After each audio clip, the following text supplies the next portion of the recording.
Just quieten down, baby. Per capita export value. Library! Minister, are you embarrassed by your behavior today? There's a lot of bleeding hearts around. Do you have the fortitude or the gonads to stand up and come across here and say that to me, you son of a bitch? Just watch me. He certainly went too far, Mr. Speaker, when I saw him stick his tongue out. Contemptuous disregard. More than a slab of bacon talking here. The disappointment you also feel is my responsibility.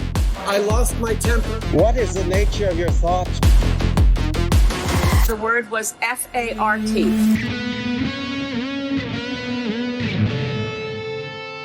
So I thought we'd do a patrons only episode first. Sure, yeah. So do you want to say hello to the patrons, Jesse?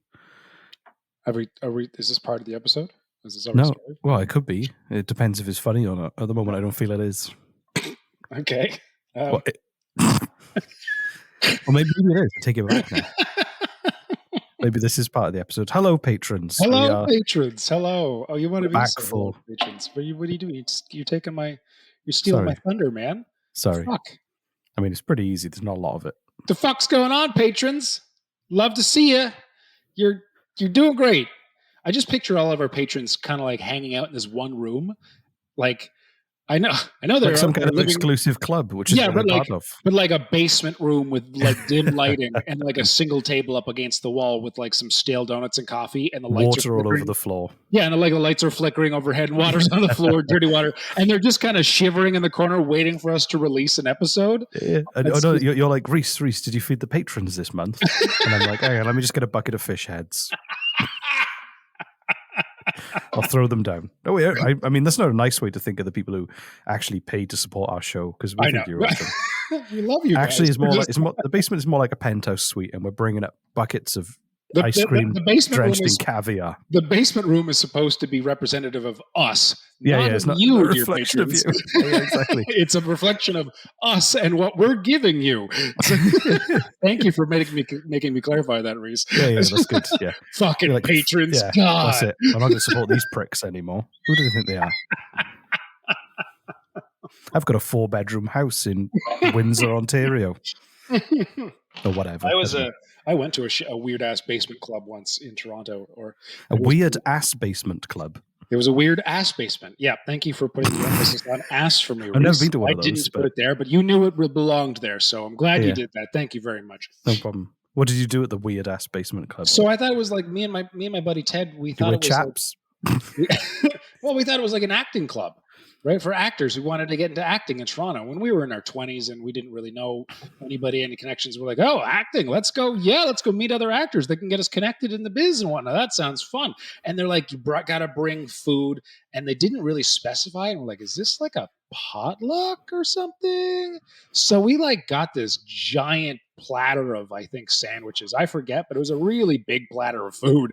And we brought it with us because we wanted to impress. And then we got there. And it's just kind of like, just picture that basement with the weird water and the flickering overhead lights sort of thing. Kind of, maybe a little nicer than that. And we put our platter of food down to like a single box of Timbits and I think like a bottle of Sprite. And we're like, oh God, we spent like $35 on this platter of sandwiches. Okay, fine, whatever. And it turns out it wasn't for actors like they advertised it was. It was for extras.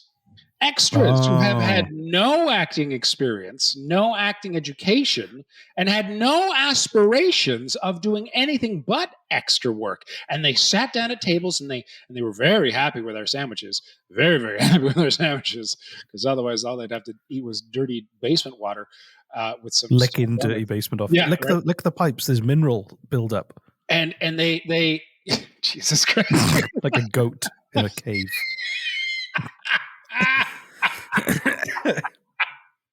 Yep. And they just sat around talking about how like the coolest being a background extra and like, oh, I saw Brad Pitt turn a corner once and he kind of looked at me, but he might have been looking past me. I don't know, but still neat. And we were just like, oh my God. And so like, and we were really thinking about leaving because we're like, but we traveled really far and we were hungry and we spent a lot of money. And so we just kind of wanted to eat our own sandwiches. and like just kind of get our money's worth before like leaving this really depressing like church basement. But then karaoke was starting. And we're like, oh, we gotta stay for karaoke. We're like, okay, film background extra karaoke, the special kind. So we got up and we sung the Golden Girls theme song, which is. And then somebody stood up and was like, "I was an extra in the Golden Girls." No, I altered the lyrics. It was a really awful thing for me to do, but I was a young 20-year-old prick. It was the Golden Girls theme song. What is it? Dun dun dun dun. Thank you for being a friend. Dun dun dun dun. You know that song? Yeah. Yeah, you don't, do you? It rings a bell, but I'll be honest, I'm not a big Golden Girls like fan. Oh well. Anyway, I changed the lyrics to bum bum bum bum. You don't have any friends. Dun dun dun dun. How did the rest go? I know this. Did they try and kill you? No, they tried to correct me while I was singing it. Classic background extra kind of. It's pretty fun watching you pretend. It's really funny. It's really fun watching you pretend. People avoid you as if you were the Asian plague. I don't know. I made that up when I was 20. It's probably horribly racist, but that's just the way it was. The Asian plague. I don't even know if it was a thing. It just popped into my head. And then it was like, ba, ba, ba. And if you threw a party, invited everyone you knew, it'd be as fun as watching dirt dry in the sun. And we'd all drive by and scream, you don't have any friends. And like, while I'm singing this, people are like cheering me on, but like other people on the karaoke guy with the microphone is leaning in with every single fucking misspoken sentence trying to correct me. Like, no, these are the words. Look, there's a TV right in front of you with the correct words. Like he didn't get it. That I was like making up my own version of the song. Anyway, it's really funny. We made fun of them and then we left. We were little shits. Wow. Hi, patrons. There's your extra special patron intro. There we go. This is the episode. We're done. We're 6 minutes We're in. done. Yeah. It's literally about Jesse going to a basement, singing incorrect karaoke to insult people who were just trying to connect with the like-minded people. I was a prick when I was younger. I think we all were. I did some terrible things. I can't picture you doing terrible things. Mainly when I was drunk. I can't picture you drunk and doing terrible things. I've never seen you drunk, for one. Do you know what? I used to drink a lot. And you're Welsh. I know. It's the culture. It is the culture. It's very similar. I mean, as much as I make fun of you, like that is the culture. It is very similar to the Irish culture. I used to go out Thursday, Friday, and Saturday night, and then we'd be out at lunchtime on a Sunday and drink from like noon till they closed pretty much at 9. Sorry, say that again. I'd be out drinking Thursday, Friday, Saturday night, and then most of the day on Sunday. Jesus, Reese. I know. That's impressive. Well, and although now the problem is it's expensive for me to get drunk. I've toughened my liver up so much that I could, if I go out for a drink and everything, it's very hard to get drunk after all that practice. Oh, now I want to try with you. Now I want to see what prickish things you get up to. So we used to do stupid stuff. We told some very personal, very cool stories to our patrons. Like I'm thinking, like, oh man, this would be really great for like our main feed. But like, nope, this is for our, they don't pay for it. They don't pay for it. These guys do. No. Yeah, these are like our tiny personal. These basement dwellers do. You're like our own personal therapy group. Thanks, guys. We love you. This is nice.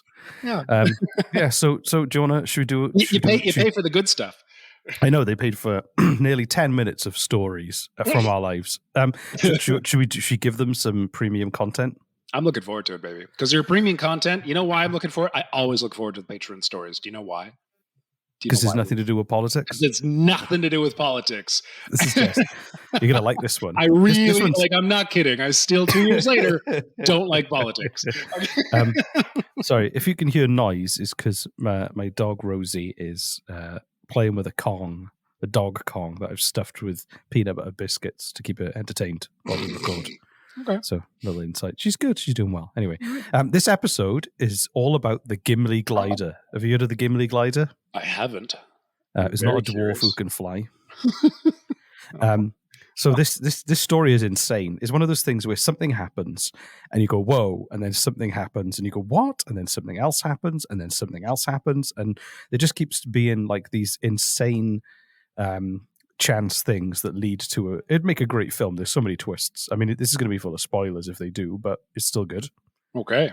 So, July the 22nd, 1983, an Air Canada Boeing 767 Cguan, What? Cgaun, Cguan was the name of the aeroplane model. It was a new model aeroplane, and not a lot of the crew were familiar with it. It was a new 767 passenger plane. And it was undergoing routine checks in Edmonton before it took off full of passengers. So the technician found a defective FQIS. Oh, Now, those fucking FQISs. But no, I was like, oh yeah, FQIS, everybody knows what that is. Just in case you don't know. I knew this. I didn't have to look it up, of course. So this is straight from your memory, what you're about to Oh, do. yeah. We did this in school when I was like 3. Right. The fuel quantity indicating system, FQIS. So it basically it measures how much fuel you've got. Right. It's So the fuel gauge. it wasn't working. So he disabled a defective channel in it. I don't know whether they were like 2 channels. He disabled the defective channel and then put the entry in the logbook ready.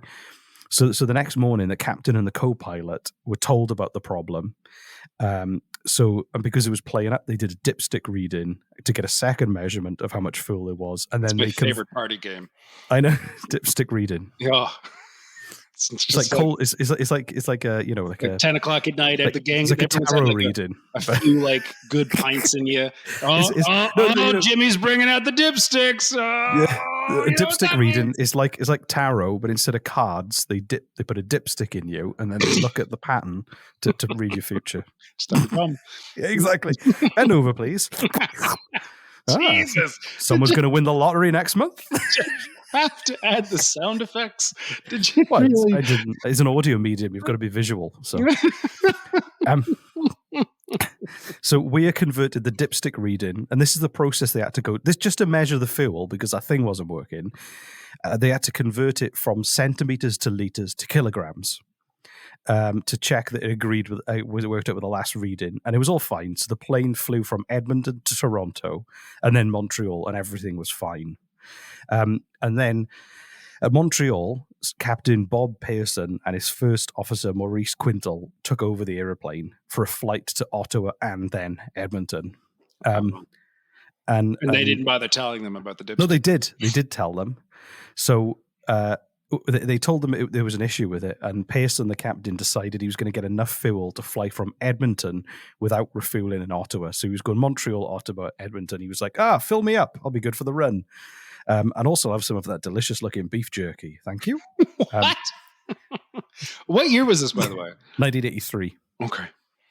So the technician there read the logbook, and he was waiting for the fuel truck, and he enabled the defective channel and was then distracted by the arrival of a fuel truck. Bearing in mind that his job must be hanging out around fuel trucks all the time, so he must have loved his job. If he was... Another fuel truck. That's the 186th this month. Rings his wife. That down in my journal. Yeah, exactly. So Pearson entered in the cockpit, and because that had been enabled, it looked like it gave it an incorrect reading. I don't quite understand it because it is really detailed. So then he did his conversion from centimeters to liters and kilograms. However, he also did a miscalculation. So it was a mixture of the thing wasn't working, and then he had slightly wrong information, and then he miscalculated because he did it in pounds rather than liters or kilograms or something like that. Anyway, what could possibly go wrong? Exactly. So anyway, they were good to go, or they thought they were good to go. So they flew to Ottawa. Everything was fine. From where again? From Montreal. Okay, Montreal to Ottawa. And then they did the dipstick again. They did another reading. And because of the readings were wrong, they thought it had enough fuel to reach Edmonton, so they didn't put any but more in. But dipstick reading is, I mean, that doesn't really. You're just sticking a dipstick in and checking the level of fuel. Like that should be able to say like, okay, there's this much fuel. Like it's not. Yeah, I know, but it didn't work that way for some reason. So they were flying to Ottawa. They were flying from Ottawa to Edmonton, and they didn't have enough fuel. That was the gist of it. Oh shit! They were cruising at 41,000 feet, That's very high. At I about 8 imagine. p.m., it's pretty high. I can't jump that high. I've tried. Yeah, the kids wake up first thing in the morning. Mommy, what's Daddy doing in the front yard? Oh, he's doing his thing. What is he doing? Oh, he's trying to jump 41,000 feet, hon. Just go back to bed. And you're just out there for hours. Just I will defeat you, gravity. So it was cruising over red. Sorry.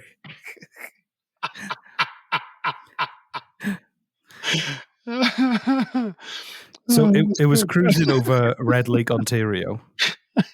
Defeat you, gravity. I'm going to be giggling about that for a while. That's okay. So that was good. So they were cruising over Red Lake, Ontario, 41,000 feet, higher than anyone could jump, and the aircraft's cockpit warning system sounded, so saying there was a fuel pressure problem on the left side, and the fuel pump had failed. So they turned the alarm off. Because if they can't hear the alarm, there's no problem. Yeah, exactly. It's like when you put a bit of tape over the engine warning light on your car. So they thought that it might be something to do because the engine was gravity fed. So they were like, "Oh, it's fine." And then a few seconds later, the alarm also went on the other engine too. So That's not good. on the engine, sorry. And then so they were like, "Oh, we should probably go to Winnipeg. Let's divert to Winnipeg." I mean, it's the only reason anyone's ever come up with to go there, but let's do it. I'm joking. We love you, Winnipeg. Reese loves you. Within seconds, I think you're just okay.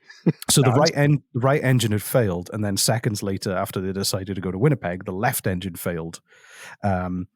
So they were preparing for a single engine landing, and then they realized they had no engines. Jesus. So they were talking to the controllers in Winnipeg to say, "Hey, was this? Hold on, I got to ask. Was this like a cargo plane, a passenger plane? Passenger plane. 61 people on board." Oh my God. Okay. So they started to let the controllers know, and in Winnipeg, and then also there was because it was a new plane, it started making lots of weird noises, like a sharp bong, which no one had heard before because they were pretty new to it. So a what? A sharp bong. A sharp bong. Can you put one in post for us to? Okay, I'll just see if I can find a sharp bong in 3, 2, 1. There we go. And then, so they were now flying without all engines. So they were pretty much gliding. They were 41,000 feet in the air, no engines. Nowhere near Edmonton. Yeah, they were still in Ontario, heading for Winnipeg. And the amazing thing about this airplane was that the electricity on board was generated by the engines running. So it meant they no longer had electricity. Oh my God, what? I know. So it was one of the first airliners to have an electronic flight instrument system. So it meant everything was operating, and only a few very basic flight instruments were battery powered. Oh my God. So the engines are off.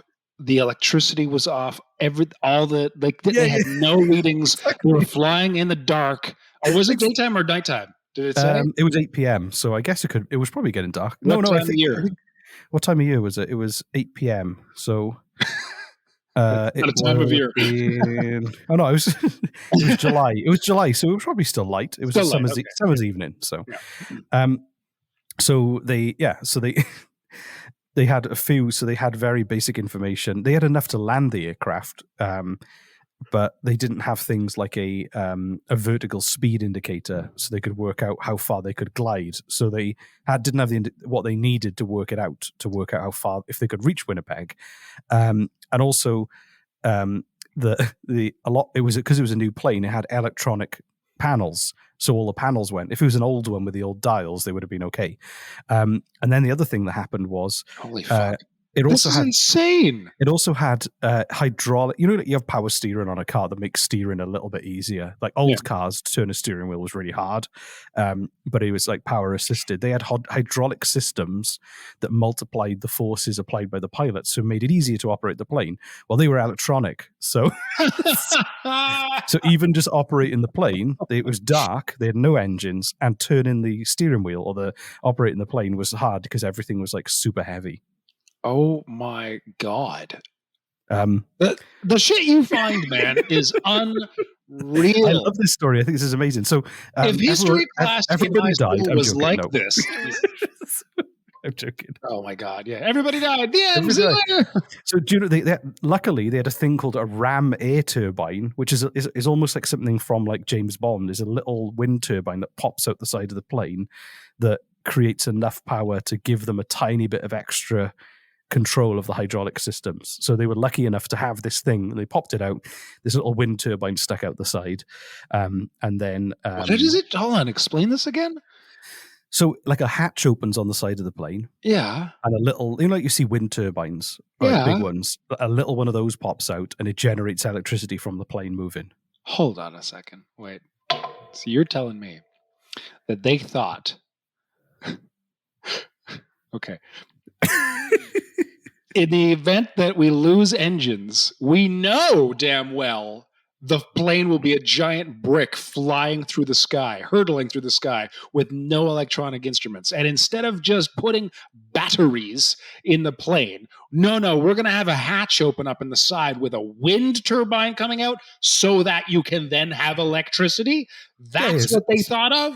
It's a renewable batteries. No batteries. Fuck that. We're putting in a wind turbine. Also, batteries were rubbish back then. I remember having a Walkman in the 80s. Oh, that's true. It lasts like 30 minutes tops. But even still, like, why not? Yeah, okay. That's hilarious, though. That's hilarious. Wow. So, but now, so far they hadn't had a lot of luck. It's safe to say. But there was something that was, I would consider massive luck, and that was Captain Pearson. So just so you know, commercial pilots aren't usually trained to glide commercial flights, but Captain Pearson was an experienced glider pilot, so he had a bunch. So he was really familiar with like flying techniques that were almost never used in his profession. That's amazing. So all he needed to do was work out where the closest he believed he could glide it with that little power from his little turbine. So the co-pilot then just used good old-fashioned arithmetic to work out how far they could go based on a guess of the speed they were traveling. And like how fast they were falling, all these different things, and they calculated whether they could reach Winnipeg or not, and they couldn't. Oh wow! So, what? Luckily, they've realized that there was a former RCAF station in Gimli, which is a closed Air Force base that had once served because he once served as a pilot in the Royal Canadian Air Force, so he knew there was a base closer with a full airstrip they could land on. Fucking amazing. All right. So I'm enthralled. So they had luck, and then they had bad luck, good luck. You know, I know how to glide. Great. I remember an old air base I used to hang out at, and then more bad luck. So what happens now? So the abandoned airstrip was now a racetrack and called Gimli Motorsports Park. It was in use. And the Canadian Automobile Sport Club was having a Winnipeg Sports Car Club meetup. So there was a big festival and event happening on the runway.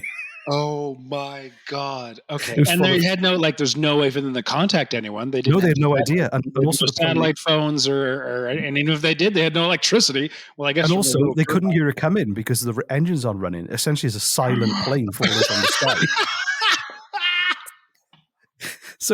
So the runway was full of cars and campers. I swear to God, Reese, you like none of this is true. None of this. You don't research. You just wait until the kids go to bed. You kiss your wife goodnight, and then you take out your little stash of peyote, okay, and you walk into the woods and you trip fucking balls, and then you come up with this shit. You write it down. You're like, guess what I found out? This really happened. Yeah, no, I don't buy this. All right, continue your marvelous peyote story.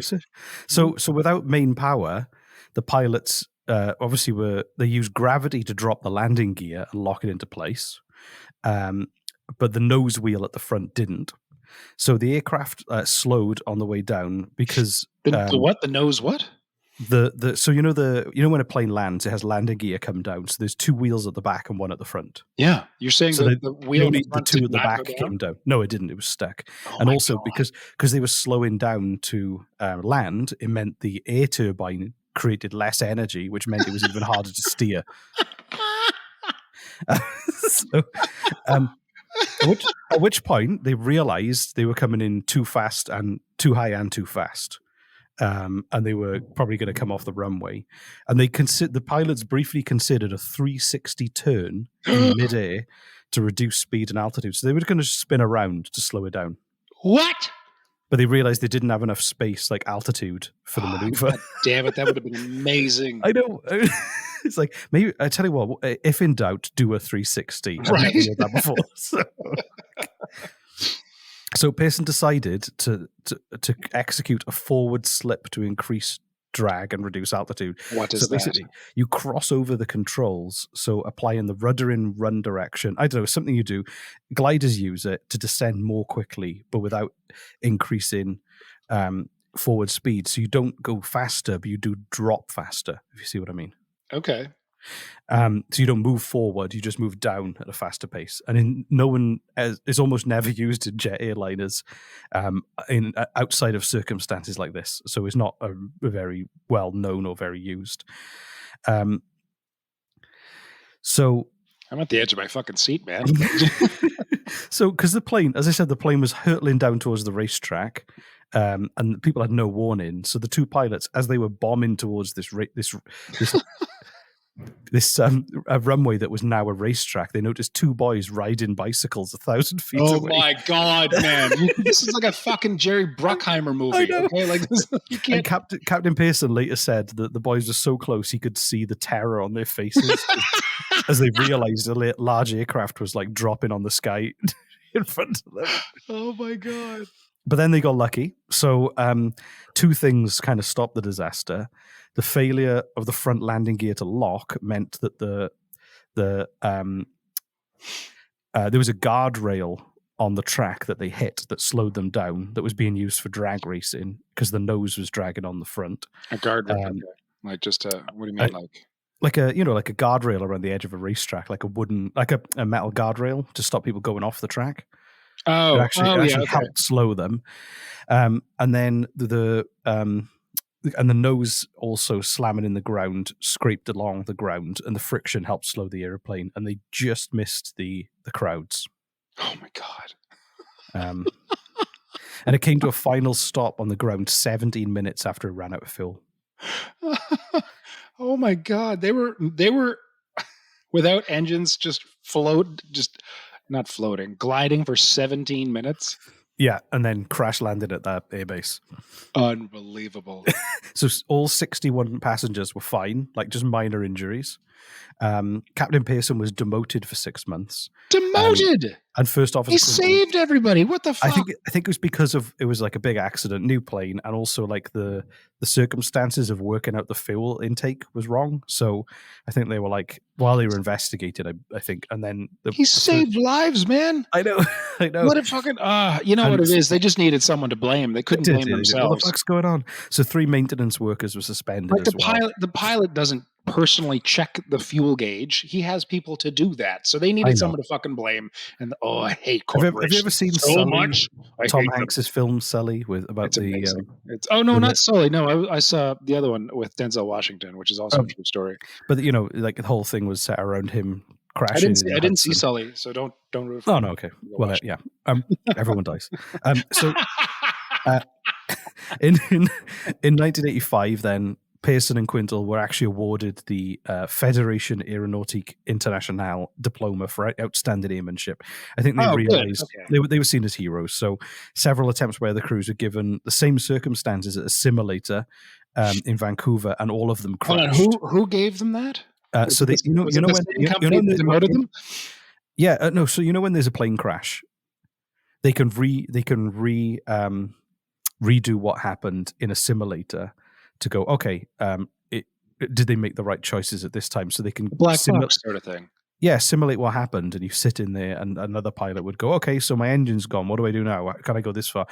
So they did it, and I don't think they landed anywhere near as well as they did. So they realized what they'd done was kind of a miracle, really, I guess, in terms of what they could pull off. So Quintal was promoted to captain in 1989. Pearson remained with Air Canada for 10 years, and then he flew for Asiana Airlines. He retired in 1985. In 2008, the 25th anniversary, the pilots was celebrated in a parade in Gimli, and a mural was dedicated to commemorate the landing as well.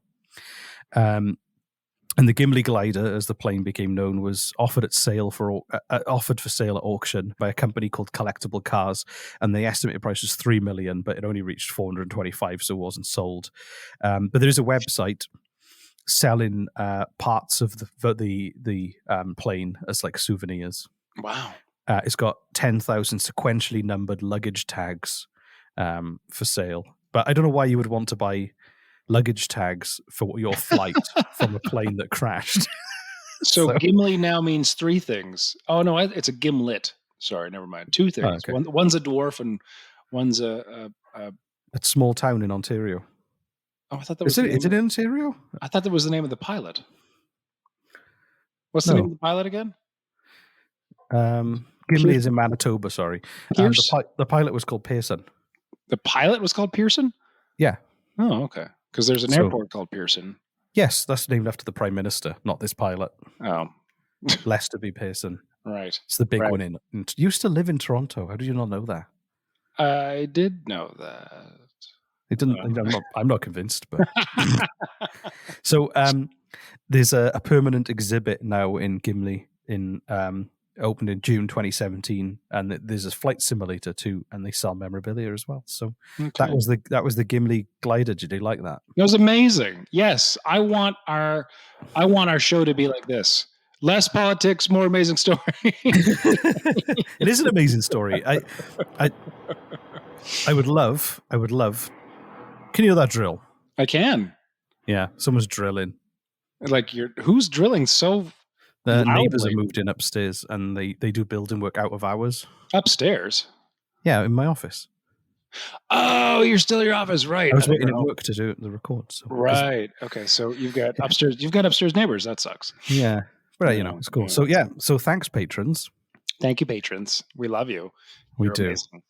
And we hope you enjoyed this. And make sure you tell. These are some incredible stories that, like, I think we should put a push on to get more people to join our patron, because we don't talk about it. We should talk about it. We should talk about it. Also, patrons, pressurize loved ones to sign up. To Say that if they don't join up as well, you won't love them anymore. Yeah. I'm not going to bring you a hot meal every Sunday if you don't. You're talking about like grandparents who exactly. Jesus, Reese, you took it to a whole new level. Oh my God. Hard to see how you'd be a dick when you're drunk. Yeah. I know exactly. The darkness from within creeps out. So that's 2 a.m. Reese is drunk out of his mind off of whiskeys and cocktails. No, it got to a point where my wife. You take it your cell phone. It's 2 a.m. I gotta call grandma and tell her I don't like her anymore. No, I'm. When you drink different things, you're a different kind of drunk. I do actually. Like Superman has different kinds of kryptonite makes Superman do different things. I don't know that actually. Okay. But I there was a time where I started, and it was, I don't know what happened, because it wasn't always like this, but a few years back, I'd get really like aggressively confrontational when I started drinking beer. And after like the third or fourth time that this happened, I was like, that's really fucking weird. And so, do you know what I did? I stopped drinking beer. I don't know. I don't understand people who know that they're a dick on specific types of alcohol and they keep drinking that specific fucking alcohol. I don't get it. I love rum. I really love rum. It's good. But my wife, who was my fiance at the time, really just said, "Listen, this is like an intervention. Please don't drink rum." Because when I was drunk, I was described as a fun nightmare. So I don't really drink rum anymore because she asked me and I love her. Her opinion matters. So A fun nightmare. yeah, just going around just doing crazy shit, but laughing my head off insanely the whole time. I have to get drunk with you sometime, Reese. I've known you for On 4 rum. years. And On rum. On rum. Yeah, we're doing it. What's got to happen? I have to. Oh my Just God. dark rum straight. That's all I need. I need some fucking blackmail footage just for my collection. Just that's all. So yeah. So yeah, Just if you want to hang hang a bucket out of with kerosene and hang out with a fun nightmare, then you're a fun nightmare. What a lovely emphasis on nightmare. Yeah. The only person having fun was me. So anyway, thanks, patrons. Thank you, patrons. We love you so much. Thanks for sticking around all this time. Like, you guys are honestly really awesome, and it's like a little tiny special club. And don't forget, you are our patrons, meaning like you own us. You own us. Like, honest to God, like this feed is yours. You can tell us what you want. Like, talk about this. Don't talk about that. More ASMR, please, Jesse. Whatever you want. This is you. This is all you, right? So like, let us know. Email us or just like straight up in patreon.com and just tell us. So, thanks everyone. We'll see you soon. Thank you guys. Yeah, we'll see you guys soon. Bye-bye, everybody. We love you.